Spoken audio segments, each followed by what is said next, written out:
Hey there, good afternoon, and welcome to Prog Monster. My name is Murph. I am the host of this show, a show dedicated to progressive rock and other forms of rock music. So we're back here on day 4 for the series, which is The Other Prog War.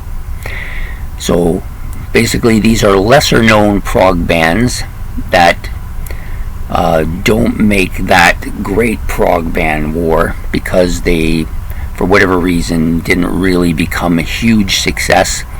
Whether it was how they were promoted, or whether they were able to keep the proper members together. Maybe the record label they got wasn't that great, or maybe their music was a little obscure, they didn't catch the break, or they didn't get on the right tour, or whatever the reason was. They are what they call lesser prog bands, but some of them are quite good. A lot of stuff here is quite good. Unfortunately for a lot of these bands, because they didn't do so well, they didn't make a ton of albums, which then, of course, even if you like their stuff, pretty difficult to pick up on their stuff because it's hard to find because it's more obscure, right? So, but anyways, I do enjoy some of these. I've enjoyed a couple of these bands quite a bit. Some of them I probably will go back to obscurity for me, but we are here today to do another one of these. And today we're picking on Novalis, which is the album we're doing is the Sommerabend, or Sommerabend. That's the name of the album. Sorry, I'm trying to make it into 3 words when it's actually just one. Released in 1976. This band is a German krautrock band, so very symphonic. Definitely have that spacey feel to their music. The band they're up against is Pavlov's Dog. The album is Pampened Menial from 1975. So they're fairly close in time period to each other. They're a U.S. band from the St. Louis area. The problem with this band, of course, is that they have an American sound to it, and many people feel that some of those bands that fall into that prog category are very prog, but I tend to be critical of that because I think I enjoy the British progressive rock much more, and I don't really see them as being the same, and therefore I don't see them as being really progressive rock as much as a lot of people like to argue with me about, bands like Kansas being very prog, and people will say the first 6 Kansas albums, or first 5 or 6 Kansas albums, are very prog, and maybe they are, but I don't really see them as being overly prog. I see them as being a mixture of a lot of stuff, mostly hard rock and different things. But anyways, it's all a matter of opinion, and maybe I'm wrong. It wouldn't be the first time, that's for sure. So anyways, those are the 2 bands we're doing the battle with today. German krautrock band called Novalis, and the album is Sommerabend, or Sommerabend. Probably Sommerabend is probably closer. And Pavlov's Dog and Pampened Menial from 1975. Okay, so we're doing Novalis first because that was the one that was put on the list first. So they had basically, I think, 5 or 6 tracks. I think it was 6. It wasn't easy to determine. The setup that I was listening to didn't break them down, so it was difficult to figure out where the songs ended. So I kind of went by the way they laid them out, as there being 5 tracks, but then when you go back and look, there's actually 6 tracks, so I'm not really sure. I may have screwed this up entirely. I hope I didn't, but we will do the best we can here. So this opening track is very heavy, upbeat, a lot of keyboards, dominated track. A lot of their tracks are pretty keyboard dominated in a lot of ways, but they have some great instrumentation. The keys are great. The rhythm section is fantastic. I think this is one of the better prog band rhythm sections that I've listened to over the years. I really think they're strong. Kind of give me that Nectar feeling. Not that they don't really sound anything alike, but it's just that the dominance of that rhythm section reminds me of them.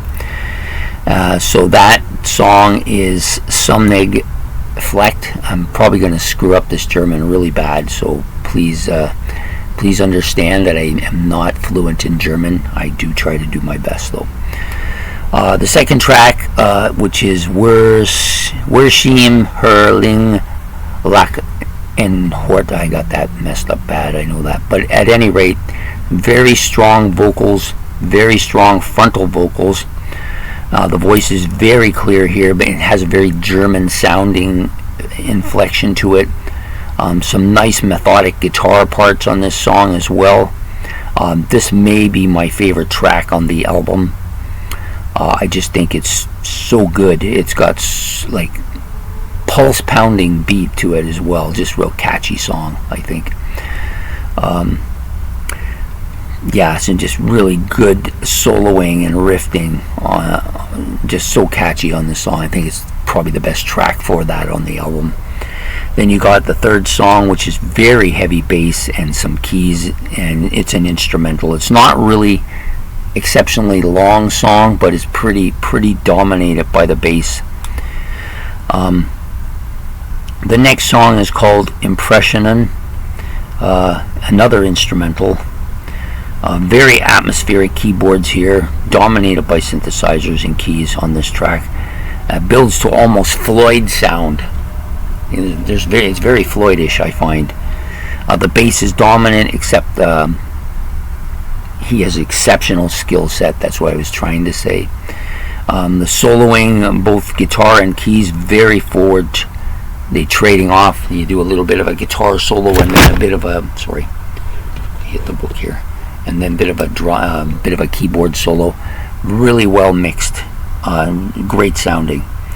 The next track, the fifth track, which is the last track I did, but according to them, there's another track which may be part of the second track. I may have not divided that properly. That may be actually two tracks and not one, so I do apologize if I screwed it up.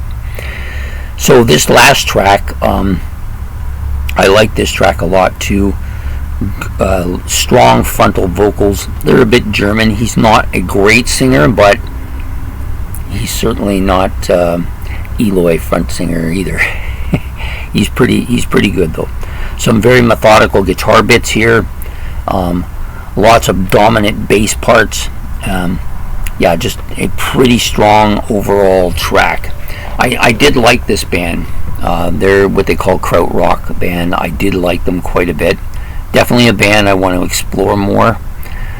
The next band is called Pavlov's Dog, and the album is Pampened Menial from 1975. There's 9 tracks on this. So for me, a lot of short cut to the chase type track. It's a kind of a heavy band. The guitars and drums almost bordering. I would say this. Is it a progressive rock album? Well, it has a lot of progressive rock elements, so I guess in some ways it is a progressive rock band, but I don't think progressive rock is its dominant genre, although people may argue with me here. I think this is maybe a little bit more of a hard rock album with some progressive elements to it. I'm trying to think of a band that it might be comparable to. Some people might. To me, this doesn't sound anything like Boston. Like, they don't sound anything alike, but I think they have some similarities here. They're both got some prog elements in their music for sure, but they also have a lot of hard rock stuff going on. So I might be willing to say that this band could be like half and half hard rock, half progressive rock. I'm willing to go that distance with it. So it's got 9 tracks on it. The tracks on this album are much shorter than they were on the Novalis opening track. I think it was like 12 minutes. Really solid. It's one of the best tracks, and it's an instrumental, one of the better tracks on that I've heard in this tournament so far. So they have like a bunch, and the vocalist, it's a female vocalist. She is very clear. Her voice is extremely clear, high, powerful. It does have some Janis Joplin inflections to it, and I don't mean it's got that that shaggy kind of gravelly voice. It doesn't have that, but it has that same range and that same kind of sound, except for it's not gravelly. I don't know if that makes any sense. It does to me because I've listened to her, but I may not be reflecting it in a way that people can grasp. But she definitely has that overall Janis Joplin feel to her song, but she just doesn't take it to that gravelly sound. So it's like Janis Joplin's voice cleaned up. Maybe that might be a best way to put it. It's got some heavy guitar on it, lots of synthesizer, lots of atmospheric synthesizers on this song. The second track, another heavy guitar part with lots of catchy rhythm, vocals again, dominating. She's very forward, dominating. She may be the most dominating part of this band's music. The drums are strong too. Well, a lot of background keys on this particular track. The third track, which is Song Dance, is another heavy, slow, methodical, heavy part with a kind of a building piano and keyboard, and rhythm section is strong on this as well, and the vocals a bit higher, a little bit higher than the first two tracks, I think. The next track is called not sure, I think it's Fast Traction. I'm not sure, I can't remember. It doesn't look, I can't understand what I wrote here, but it doesn't matter.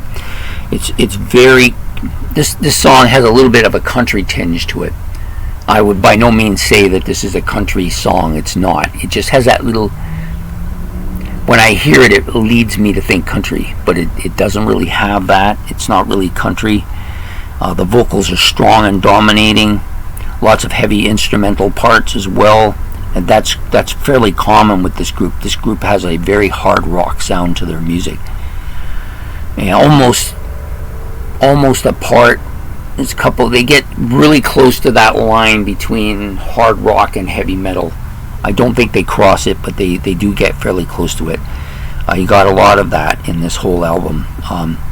Pretty solid keyboards, drums, and guitars throughout the entire tracks. Lots of piano here and there. They do like to throw their piano in there to try. I don't know if it's an attempt to try and soften it or to try and give it a more rocky flavor to it. Maybe that's it. It might be maybe trying to take it from being progressive to more of a rocky sound, like rock sounding. There is some flute, which surprised me towards the end of the last track, one of the last tracks. Yeah, just a heavy melodic song overall, that last track. Yeah, overall I gave them pretty much standard 5 right down the board, except for the one track. There was actually an instrumental, which is not something I normally do. The song's called Preludin', and it's got almost a tall sound to the instrumental when Ian would stop singing and they'd go on this guitar, drum, bass, and keyboard part where it would be like them rocking it out. This has that sound to it. So overall, it's not a bad album. I don't dislike it, but it definitely has an American kind of prog sound to it, I guess. If you want to call it prog, that's what I would call it, an American prog sound to it. But to me, it's a little more on the heavy metal, a little bit more on the hard rock side than it is on the progressive rock side. And I didn't give it a high score. I passed it, but I didn't give it a high score. I don't think it's up to the Novalis album. I think that's just a little bit better than it. And so that's the album that's going to go on to the next round, Novalis' Sommerabend. Really pretty solid krautrock album, I think. German vocals aside, there are a couple of songs on here with some strong German vocals, but there's quite a bit of instrumentation on it. So I kind of, even though they don't sound anything alike, it kind of is a little bit like Camel in that they have some vocal parts, but they also have some just instrumental parts to their album. I think they have more vocal parts than Camel does, but not by much. And this is a much heavier band than Camel ever was.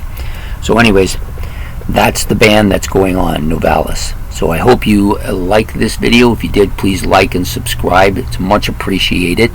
Make any comments about either of these bands that you want to. I know there's people out there that think I'm not giving a fair due to the progressive rock bands in the United States, and I do apologize for that. It's not intentional. It's just I don't hear it. I guess I'm more of a pro-British kind of progressive rock than I am a U.S. kind of progressive rock, and so I tend to lean that way, and so I don't see them as being as pure a progressive rock band as I've come to like from the British bands. But that's my own issue, not the band's issue. And so I hope you enjoyed this video again, like I said. So please like and subscribe, and we'll be back for, this was day 4, so back for day 5's battle, which I think will be interesting. All these are going to be interesting because most of the stuff I haven't heard from before. So I hope you have a good night, good day, take care, and we will see you then. Bye.